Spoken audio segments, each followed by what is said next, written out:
What's up mga tropa? Bago yung panoorin ng video, huwag kalimutang i-like and subscribe ang aking video at follow ang aking page na Math for Everyone. Yan lang. Peace. Good luck. Roll the intro.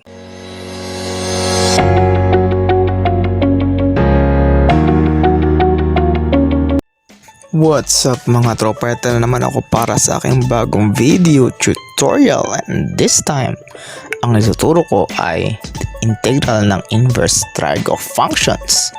So, since integral calculus to at ina-assume ko na may idea na kayo, hindi ko nagkano yung papaliwanag yung details.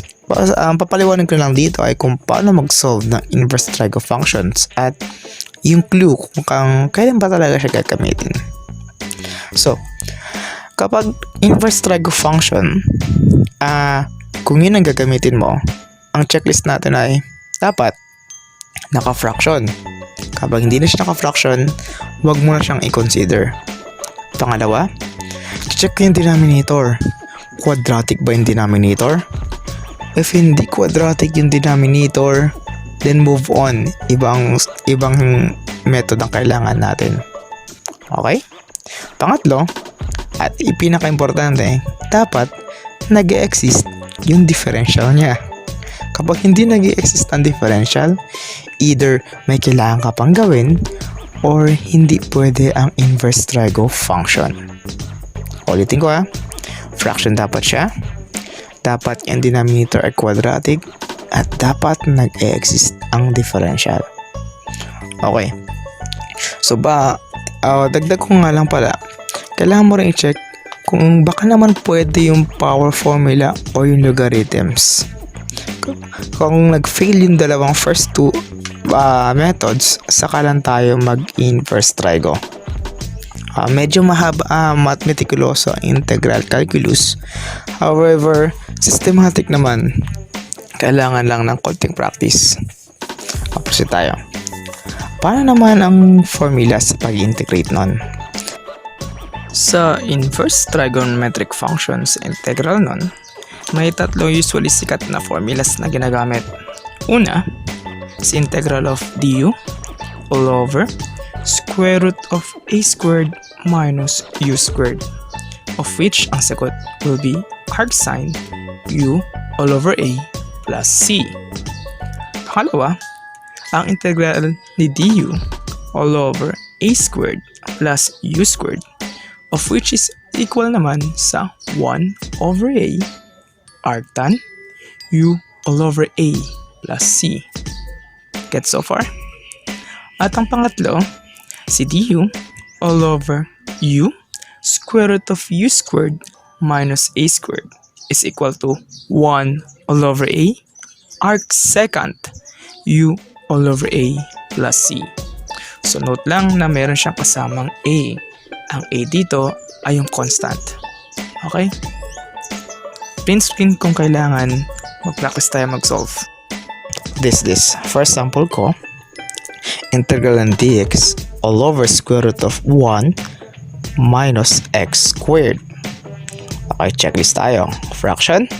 Good. Check. Siya ba ay quadratic ang denominator? Yes, quadratic ang denominator. Tignan natin ngayon. Dahil na-meet ko yung dalawa, may posibilidad na pwede siyang maging inverse trigo. Pero check natin muna, gagana ba ang power formula? 2dx dapat. 2x dx dapat, so walang differential, di pwede ang power formula. Gagana ba ang logarithms? Hindi, kasi hindi naman negative 1. Hindi naman 1 yung exponent ng denominator. So doon tayo sa pangatlo, sa inverse trigo. Masunod ba ang formula? Square root of 1 minus x squared? Pwede. Tingin nyo anong inverse trigo yan. Good. Si arc sine. So tingnan natin. Kung mag-arcsine tayo, ano ang ating u? Si x squared. Actually, u is equal to x na lang. Tingnan nyo uli yung formula kanina. U squared. So, titignan ko lang yung nasa loob mismo ng squared. Okay? So, u is equal to x. May a ba tayo? Good. Si 1. A squared. So, A lang kailangan ko. Yun nasa loob lang ng squared. Pero sir, wala namang squared si 1. Okay lang. 1 squared is 1. Okay? So, technically, may squared yan. Hindi na lang sinusulat.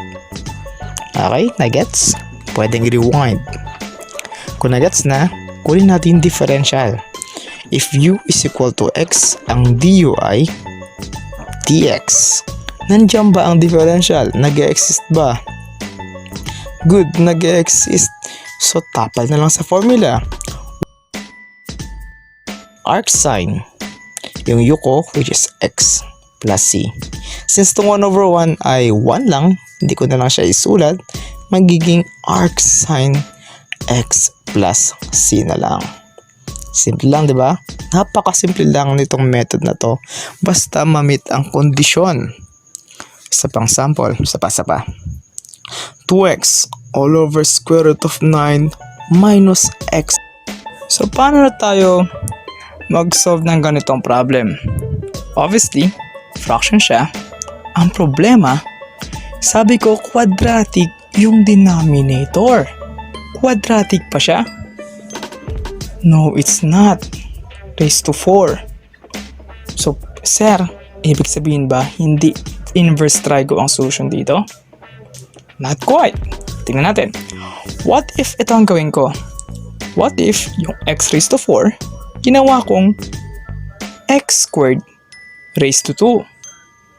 Anong nangyari?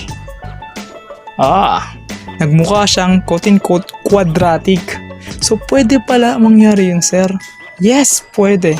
Pwedeng maging iba yung exponent, pero mag-tweak lang tayo ng konti at kaya mo pa rin naman palabasin as quadratic.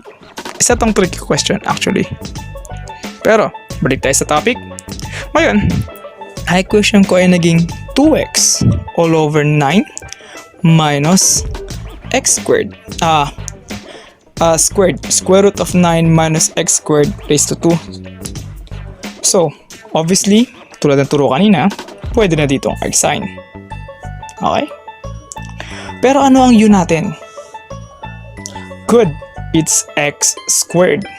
Ulitin ko, kung ano yun sa loob ng exponent na 2, yun yung buong u ko. Okay? Pwedeng i-rewind. So, if u ko ay x squared, what would be my du? Good, it's 2x dx. At patapos na tayo. Ano ang a ko? 9? No, it's 3. Ingat, a squared. Ang 9 is technically a squared. So, dapat yung a lang. So, ano ang square root ng 9? 3. At kapal na lang sa formula. Of which, maging sagot ay arc sign x squared all over 3 plus c. Ganun lang. So, pwede siyang i-manipulate ng konti. Pwedeng bigyan ng konting trick yung tanong. Pero kung nagre-review ka, kung naiintindihan mo yung concept, konting analyze lang, makukuha mo pa rin. Next problem tayo. 2dx all over x squared plus x plus 5. Okay, checklist muna tayo. Ito ang una ko itatanong. Gagana ba ang power formula? Hindi na. Gagana ba ang logarithms? Hindi na rin. So, third years ko ay si inverse function. Obviously, hindi rin siya trigonometric. Kaya mag-inverse trigonometric ako. Naka-fraction ba? Naka-fraction. Quadratic ba yung denominator? Quadratic ang denominator. Nag-exist ba yung differential? Oops, di pa natin alam. Kasi kung babalikan niyo yung mga initial formulas, kung papansin yung denominator, yes, it's quadratic, pero binomial lang. U squared minus a squared minus u squared, or a squared plus u squared, or u times square root of u squared minus a squared. Puro binomials. Quadratic na binomials. Paano to? Trinomial sila tatlo. Ibig sabihin ba nun, sir, hindi na pwede inverse trigonometric? Well, dito na naman isa pang tricky questions na sinasabi ko at pwede naman nating i-manipulate. Gawin natin siyang quote-unquote binomial form. Paano yun, sir? Okay. Ulitin ko, gawin nyo lang to kapag sigurado na kayo na inverse trigo ang gagamitin. At kaya tinatanong ko muna kung quadratic ang denominator o hindi.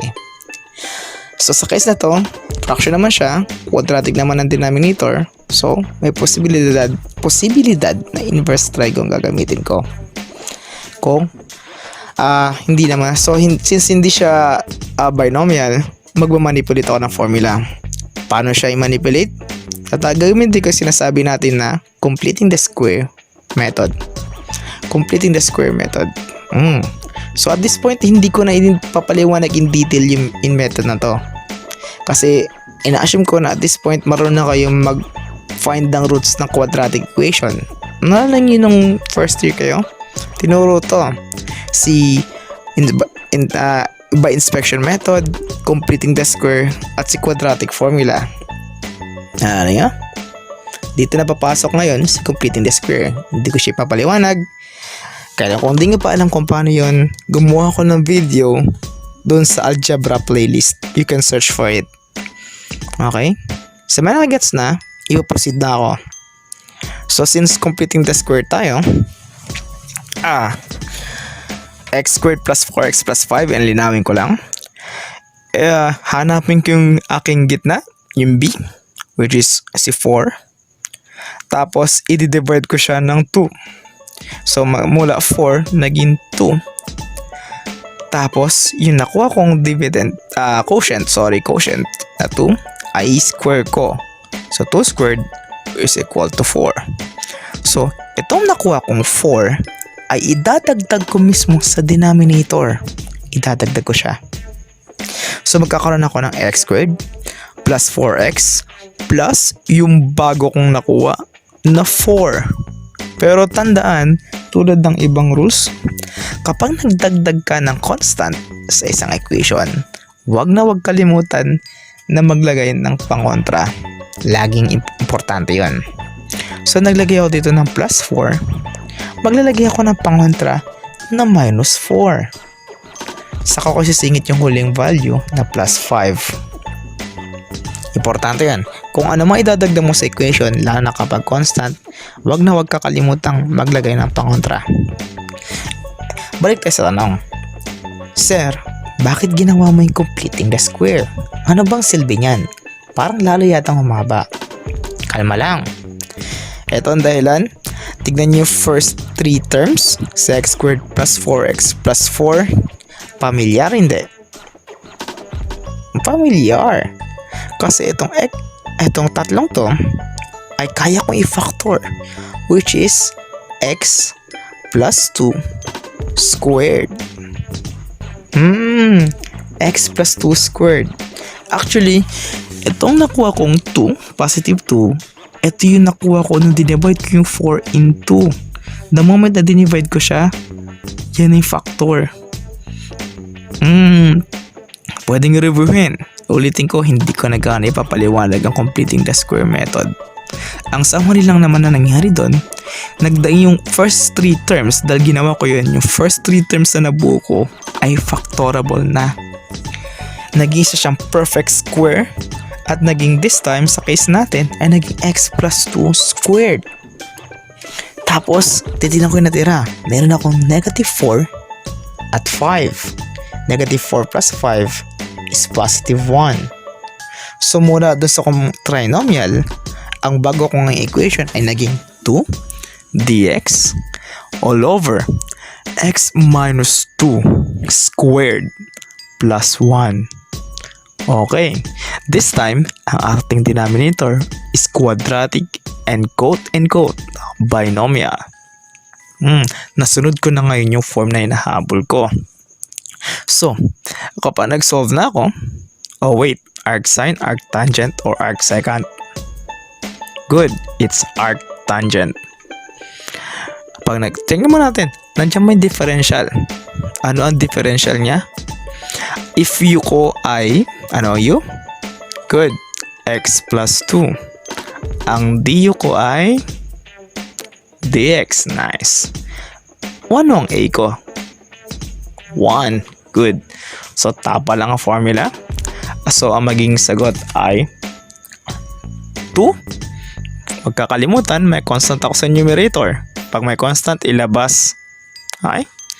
2 times 1 all over 1 arctangent x plus 2 all over 1. Since 1 lang yan, pwede kong hindi na isulat. So, ang final answer ko ay magiging 2 arctangent x plus 2 plus c. At doon natatapos ang lesson natin sa inverse trigo. Emphasis ko lang, nagbigay lang ako ng mga simpleng equations, simpleng problems.